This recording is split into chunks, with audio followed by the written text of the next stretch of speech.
everyone, welcome back to Erudite. In this video, we will be discussing about chemical kinetics and its important questions, previous year questions, most asked questions.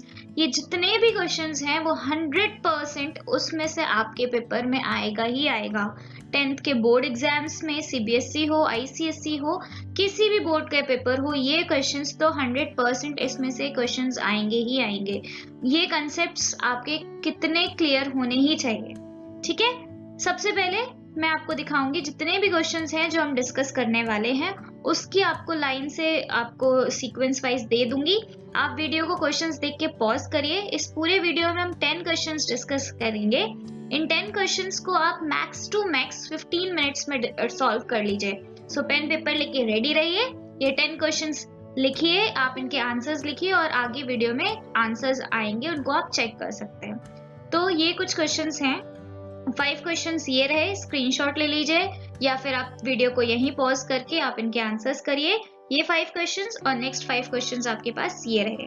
ये 10, ये max to max आपके पास है 15 minutes और आप 15 minutes में इन questions को solve करिए. अगर आपको कोई भी डाउट है इस टॉपिक से रिलेटेड तो इस टॉपिक का सिंगल शॉट वीडियो हमारे चैनल पर अवेलेबल है.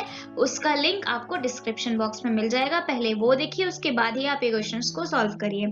और अगर आपके 15 में से अगर आपके 7 to 8 क्वेश्चंस भी सॉल्व हो गए हैं तो समझ लीजिए आपका कॉन्सेप्ट ठीक है और 10 out of 10 हो गए हैं तो very good. So the first question is define rate of reaction and its type. Rate of reaction होता क्या है?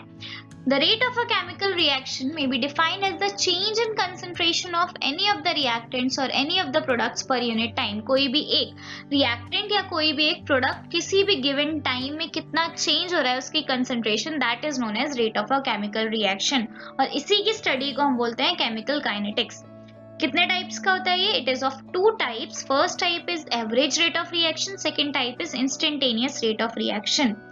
How we can define both of them? Average rate of reaction को हम डिफाइन करते हैं कंसंट्रेशन या प्रोडक्ट का change एक पर्टिकुलर टाइम इंटरवल में. ठीक है. और इंस्टेंटेनियस रेट ऑफ रिएक्शन को हम डिफाइन करते हैं एक पर्टिकुलर इंस्टेंट पर कितना कंसंट्रेशन रिएक्टेंट या प्रोडक्ट्स का चेंज हो रहा है, दैट इज इंस्टेंटेनियस रेट. तो दोनों नेम से ही क्लियर है. एवरेज में एवरेज टाइम इंटरवल में कितना कंसंट्रेशन रिएक्टेंट या प्रोडक्ट का चेंज हो रहा है, instantaneous rate at that instant कितना कंसंट्रेशन चेंज हो रहा है. दोनों का रेट की यूनिट है मोल पर लीटर पर सेकेंड. रेट ऑफ रिएक्शन की हमेशा यूनिट मोल्स पर लीटर पर सेकेंड ही रहेगी, भले ही वो एवरेज हो, इंस्टेंटेनियस हो, फर्स्ट ऑर्डर का हो, सेकेंड ऑर्डर का, zero order, pseudo order, fractional order, किसी भी मॉलिक्युलैरिटी का हो, सब रेट की यूनिट मोल्स पर लीटर पर सेकेंड ही रहेगी. Second question is what are the units of rate of a reaction involving gaseous reactants और products. So rate of reaction की सिंपल सी यूनिट हमने देखी थी, mole 1 - n litre n-1 second inverse. लेकिन जहां पे गैसियस रिएक्टेंट्स होते हैं वहां की यूनिट होती है atm पर सेकेंड. ठीक है. नेक्स्ट क्वेश्चन हमारे पास है what is the order of the reaction whose rate constant has the same value as that of rate of reaction.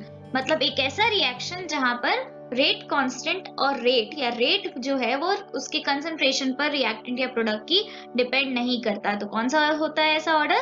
Zero order. Yes, it is right, zero order. इसका hint आप यहाँ से देख सकते हो कि जीरो ऑर्डर का rate is equal to k a to the power a naught.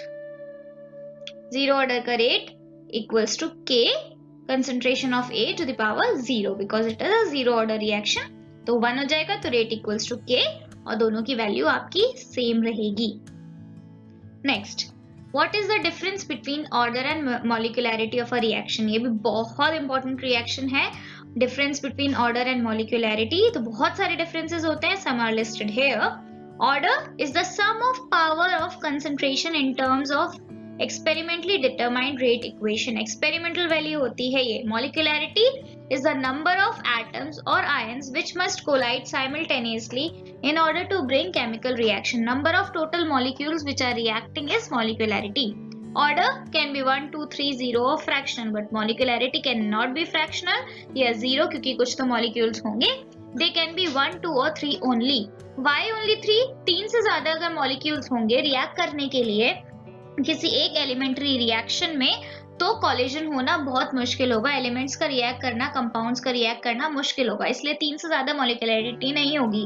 अब आप बोलोगे कहीं कहीं तो हमने बैलेंस किया तो 24 28 तक भी मॉलिक्यूल्स जाते हैं, तो वो सारा रिएक्शन सिंगल स्टेप रिएक्शंस नहीं होते, they are complex reactions and they are multi step reactions. तो उनके हर एक स्टेप में, हर एक एलिमेंट्री स्टेप में जितने मॉलिक्यूल्स रिएक्ट करें, that is basically the molecularity. Order is obviously an experimental quantity and molecularity is a theoretical quantity. Order is applicable to elementary as well as complex reaction. पूरे overall same रहता है order, लेकिन molecularity is applicable only to elementary reaction. Order for a complex reactions, order is determined by the slowest step or the order and molecularity of the slowest step. ठीक है? और complex reactions के लिए molecularity का कोई मतलब नहीं, क्योंकि वो सीधे सीधे टोटल जो मॉलिक्यूलरिटी है वो सिंपल एलिमेंट्री स्टेप्स के लिए ही मैटर करती है। Now next question is which step is responsible for the rate of reaction. Just अभी हमने पढ़ लिया, overall rate of a reaction is governed by rate of the slowest elementary step, जो slowest elementary step हो। जैसे आपका reaction है, example N2O को आप ब्रेक करा रहे हो नाइट्रोजन और ऑक्सीजन में, तो इसमें ये दो स्टेप्स होते हैं, एक तो ये स्लोएस्ट स्टेप, एक आपका फास्ट स्टेप। तो जो स्लो स्टेप होता है, that step is rate determining step. First step here is slowest one and this step is known as rate determining step. Next question is how is the rate constant of a reaction related to its activation energy, name the equation which gives the relationship. Equation is very simple, it is Arrhenius equation and the equation is K is equals to A e to the power minus Ca by RT। ठीक है, ये equation होती है। Now next, define temperature coefficient of a reaction. This is also very important. Temperature coefficient of a reaction क्या होता है? Temperature coefficient is the ratio of the rate constant of a reaction at two different temperatures separated by 10 degrees Celsius। दो different temperature पर rate constants का जो ratio होता है, that ratio is called temperature coefficient. KT plus T degree Celsius divided by KT, ये होता है आपका टेम्परेचर कोफिशिएंट। जनरली ये जो टेम्परेचर हम लेते हैं वो 35 डिग्री और 25 डिग्री लेते हैं, क्योंकि मोस्टली इन टेम्परेचर्स पर, रूम टेम्परेचर पर सारे रिएक्शंस हो जाते हैं, इसलिए हम 35 और 25 लेते हैं। मतलब 10 डिग्री का दोनों में जितना भी डिफरेंस आएगा वो होता है आपका टेम्परेचर कोफिशिएंट, उनका रेशियो होता है टेम्परेचर कोफिशिएंट। तो इससे एक चीज और क्लियर होती है कि रेट कांस्टेंट जो है वो टेम्परेचर डिपेंडेंट होता है, rate constant differs with temperature. Next, what will be the shape of the curve if the concentration of the reactant is plotted against time for a first order reaction। तो first order reaction के curves भी जो single shot revision है उसमें कराए गए हैं, एक बार आप उसको भी चेक कर लीजिएगा, तभी आप ये वीडियो देखिएगा। ठीक है, तो आपके बिल्कुल जितने भी कंफ्यूजन है आपको केमिकल काइनेटिक्स में, वो बिल्कुल क्लियर हो जाएंगे। तो कंसंट्रेशन ऑफ रिएक्टेंट और टाइम के बीच में अगर हम प्लॉट कर्व करते हैं तो कुछ ऐसा सा प्लॉट आता है आपका डिक्रीजिंग हाइपरबोला।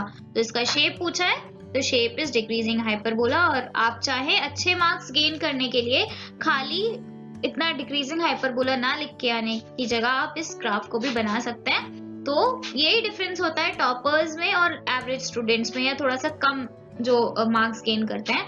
टॉपर्स क्या करते हैं, तो पिन पॉइंट हर चीज लिखते हैं और हर चीज को जितना आपको आता है उसके बारे में वो भी लिखिए, पिन पॉइंट लिखिए, बहुत ज्यादा इलेबोरेट मत करिए, लेकिन कोई भी चीज छूटे ना।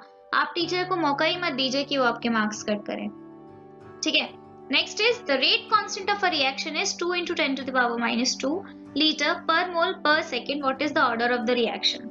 इससे आप ऑर्डर कैसे निकाल सकते हैं, खाली रेट कांस्टेंट दिया हुआ है। Order is an experimental value, आपको थ्योरेटिकली पूछी है, क्या करना है आपको, ऑर्डर आप फाइंड कर सकते हैं रेट कांस्टेंट की। ये इक्वेशन, ये जो यूनिट दी हुई है रेट कांस्टेंट की, इस यूनिट से आप फाइंड कर सकते हो ऑर्डर।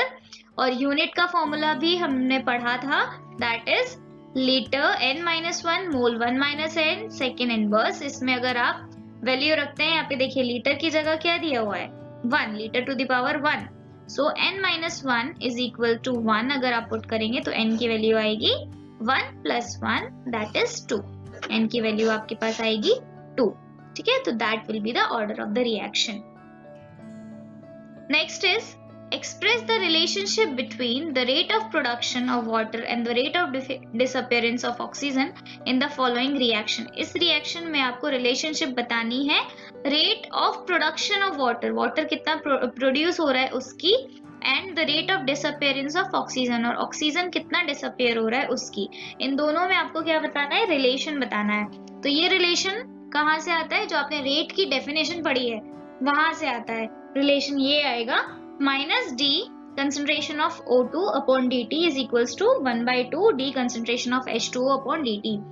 माइनस साइन मतलब O2 जो है वो आपका डिसअपेयर हो रहा है और प्लस यहाँ पर है तो कितना है, H2 आपका फॉर्म हो रहा है, और 1/2 वही जो स्टीशियोमेट्री में आता है वो आपका नीचे डिनोमिनेटर में चला जाता है. So that's all for today's video. यही क्वेश्चंस थे आपके लिए, और भी आगे क्वेश्चन वाली वीडियो आएंगी, आप प्रैक्टिस करिएगा उनसे. शॉर्ट्स में भी हम आपको बहुत सारे वीडियोस और बहुत सारे क्वेश्चंस प्रोवाइड कर रहे हैं, तो शॉर्ट से भी आप अपने कॉन्सेप्ट्स को क्लियर कर सकते हैं, कॉन्सेप्ट्स को चेक कर सकते हैं, whether your pace for your board exams is right or you are somewhere delay from others. So thanks for watching.